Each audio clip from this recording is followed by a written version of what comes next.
잠시 후 일요일에서 월요일로 넘어가는 새벽 4시 스페인과 잉글랜드의 유로 2024 결승전이 펼쳐집니다. 스페인은 유로 2012 이후 12년 만에, 잉글랜드는 사상 첫 유로 우승을 노립니다. 그렇다면 알아봐야 할 포인트는 뭐가 있는지 알아보겠습니다. 먼저 양팀의 예상 선발 라인업부터 알아보겠습니다. 스페인의 선발 라인업: 골키퍼인 우나이 시몬, 폭백엔 쿠쿠렐라, 라포르트, 르노르망, 카르발, 중원엔 파비안 루이스, 로드리, 공격진엔 니코 윌리엄스, 다니 올모, 라민 야말, 알바로 모라타입니다. 오른쪽 수비 라인인 르노르망과 카르바알이 경고 누적 징계에서 돌아올 예정입니다. 프랑스전에서 결국 승리하긴 했지만 오른쪽 풀백 나바스가 음바페의 속도를 못 따라가는 장면이 있었죠. 그런 의미에서 카르바알의 복귀는 스페인에게 큰 호재입니다. 스페인 선발 라인업의 핵심은 균형입니다. 좌우 모두 강력한 측면 공격을 가지고 있고 로드리가 그걸 잡아줍니다. 잉글랜드의 예상 선발 라인업입니다. 골키퍼는 픽포드, 폭백은 루크쇼, 데이, 스톤스, 워커, 중원은 마이노와 라이스, 그리고 2선엔 벨링엄, 포든, 사카가 예상되고 원톱은 해리 케인으로 예상됩니다. 여러가지 실험을 거치던 중원은 라이스와 마이노로 고정된 느낌입니다. 그리고 포든, 벨링엄, 사카는 사우스게이트 감독이 모두 포기할 수 없는 것으로 보이고, 그 중에 포든과 벨링엄이 왼쪽과 가운데를 서로 바꿔가면서 계속 플레이할 예정입니다. 잉글랜드 스쿼드의 핵심은 선수 개인 능력입니다. 전술적으로 팀이 완벽한 모습은 아니지만 확실히 공이 왔을 때 개개인이 공을 다루는 능력은 뛰어났죠. 그런 양 팀의 핵심 선수를 알아보도록 하겠습니다. 스페인의 핵심 선수 첫 번째, 로드리입니다. 미친 듯한 경기 템포 조절 능력을 가지고 있고 수많은 큰 경기를 경험했습니다. 가끔씩 나오는 중요한 득점도 있고 클러치 능력도 보유하고 있죠. 특히 지난 프랑스전에서 로드리가 원래 잘하는 건 알고 있었지만 정말 최고의 모습을 보여줬습니다. 스코어가 2대1이 된 이후에 로드리가 후반전 내내 경기 템포를 조절하고 무리한 플레이를 하지 않으면서 경기 스코어를 그대로 종료시켰죠. 화려한 스페인의 양쪽 공격을 완성시키는 게 로드리라는 존재가 아닐까 싶습니다. 스페인의 핵심 선수 두 번째, 다니 올모입니다. 현재 스페인 최고의 골 결정력을 가지고 있습니다. 창의적인 상황을 아주 자주 만드는 선수죠. 이번 대회 공격진에서 가장 포인트 생산이 좋은 선수입니다. 현재 5경기 3골 2어시를 기록 중이고 매경기당 공격 포인트 하나는 만들어주고 있습니다. 스페인의 마지막 핵심 선수는 라민 야말입니다. 라민 야말은 이번 대회를 쭉 봐오신 분이라면 이번 대회 최고의 선수 중 하나라고 느끼실 겁니다. 그리고 야말은 이번 대회 최고의 찬스 메이커입니다. 기회 창출 16번으로 강력한 플레이메이킹 능력까지 보여주고 있죠. 직접 돌파, 득점, 플레이메이킹, 좋은 패스 능력까지 윙어지만 공격형 미드필더처럼 플레이하며 다양한 공격 루트를 가지고 있습니다. 과연 야말이 유로 결승이라는 큰 무대에서도 지금까지 보여줬던 것과 같은 모습을 보여줄지 기대가 됩니다. 그 다음은 잉글랜드의 핵심 선수입니다. 잉글랜드의 핵심 선수 첫 번째, 주드 벨링엄입니다. 스페인에 야말이 있다면 잉글랜드엔 벨링엄이 있습니다. 중요한 순간에 항상 뭔가 보여줬던 미친 클러치 능력이 있습니다. 또 화려한 개인 능력을 가지고 있어서 두세 명은 감당이 가능하죠. 이번 대회 잉글랜드가 전술적인 문제로 화려한 공격력을 보여주지는 못했지만 벨링엄은 자신에게 공이 올 때마다 실망시키지 않았습니다. 잉글랜드의 두 번째 핵심 선수, 코비 마이노입니다. 이번 대회 최고의 어린 선수 중 하나죠. 포든이 마이노와 훈련하면서 무언가를 느꼈다라고 할 만큼 좋은 선수입니다. 2005년생이라는 나이 대비 말도 안 되는 여유를 가지고 있죠. 또 약간 클래식한 중앙 미드필더와 다르게 여러 명 사이를 빠져나갈 수 있는 미친 탈압박 능력을 갖춘 트렌디한 미드필더입니다. 마이노 역시 큰 무대에 꽤 강한 편이라 어떤 플레이를 보여줄지 기대됩니다. 마지막 잉글랜드의 핵심 선수는 루크쇼입니다. 루크쇼는 다른 의미의 핵심 선수입니다. 여태까지 경기에서 교체로 나왔지만 이번 경기 선발이 예상됩니다. 유일한 잉글랜드의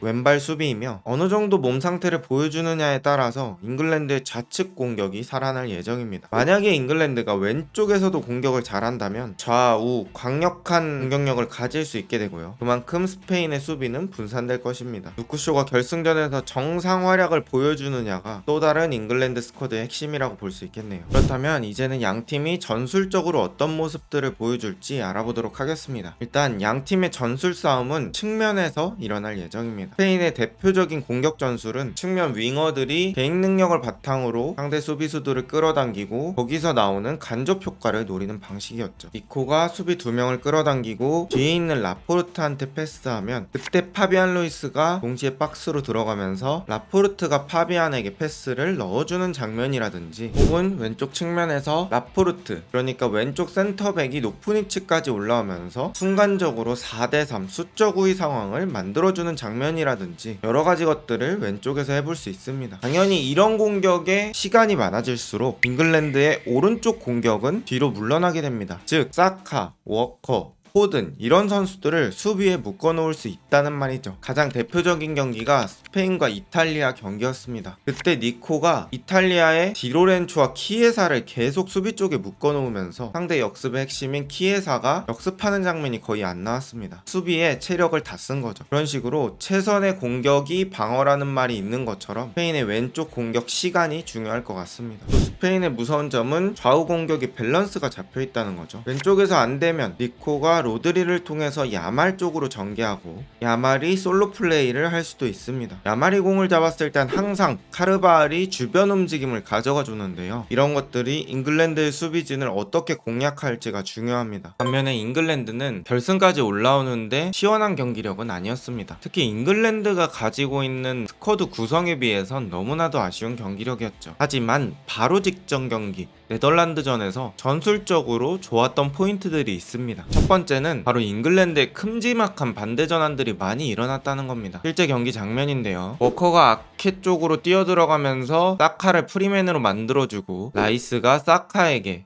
좋은 롱패스를 넣어줍니다. 이런 큰 반대 전환으로 상대의 수비진을 엄청나게 흔들었습니다. 그리고 또 해리케인이 이렇게 낮은 위치까지 내려오면서 상대 센터백 끌어내고 그 뒷공간으로 누군가 뛰어가주는 전형적인 케인의 움직임을 활용한 장면도 있었습니다. 이런 것들이 스페인의 센터백들을 얼마나 움직이게 만들 수 있을지가 중요합니다. 그리고 아까 말했던 것처럼 왼쪽 공격에 트리피어가 아닌 루크쇼가 나온다면 왼쪽에서도 충분히 흔들어 볼 수 있기 때문에 루크쇼의 컨디션 내지는 활약상이 정말 매우 아주 중요한 경기가 될 것 같습니다. 물론 선발 명단도 중요하지만 교체로 어떻게 변화를 주는지도 중요하겠죠. 스페인의 예상 교체 선수로는 먼저 윙어 쪽에서는 페란 토레스가 가능성이 가장 높습니다. 아요세 페레스 이런 선수들이 있지만 일단 감독은 페란 토레스를 선호하는 것 같습니다. 또 중원에서는 미켈 메리노가 있습니다. 보통 파비안 루이스를 경기에 투입하다가 체력이 빠질 때쯤 미켈 메리노를 그 자리에 투입합니다. 그러면서 중원의 에너지 레벨을 보충해주죠. 그리고 모라타 역시 경기를 뛰다가 오야르사발로 교체될 가능성이 있습니다. 스페인의 교체 카드는 어느 정도 예상된 느낌이 있죠. 하지만 이 교체 카드들이 계속 쓰여왔다는 점이 경기 감각을 유지하는 데는 큰 도움이 될 수 있고 그것이 스페인의 강점이라고 볼 수 있겠죠. 잉글랜드 역시 어느 정도 고정적으로 교체로 나오는 선수들이 있는데요. 일단 첼시의 콜 파머입니다. 공격 쪽에서 잘 풀리지 않을 때 포든 정도로 교체해서 파머로 투입하는 경우가 많았죠. 그리고 중원에서는 코너 갤러거가 주로 교체로 나옵니다. 마이누가 체력을 다 쓸 때쯤 갤러거가 나와서 중원에서 꾸준히 일을 담당하죠. 또 측면적 자원 중에서는 에제가 충분히 교체로 사용될 가능성이 있으며 지난 경기 극장골을 넣었던 올리 와킨스 역시 경기가 풀리지 않으면 투입될 가능성이 높습니다. 잉글랜드 역시 스페인만큼 고정적이진 않으나 어느 정도 고정된 픽들이 있고 교체 선수의 퀄리티 역시 엄청나서 교체에서 많은 선택지를 가져갈 수 있을 것 같습니다. 지금까지의 경기력은 스페인이 우세했습니다. 하지만 결승전은 마지막 경기입니다. 경고 누적 이런 걸로 뒷경기를 생각할 필요도 없고 체력 안배 이런 것도 생각할 필요가 없습니다. 그렇기 때문에 특별한 경기인 것이고 승자는 아무도 예상할 수 없습니다. 과연 누가 유로 우승컵의 주인공이 될까요? 이번 영상은 여기까지입니다.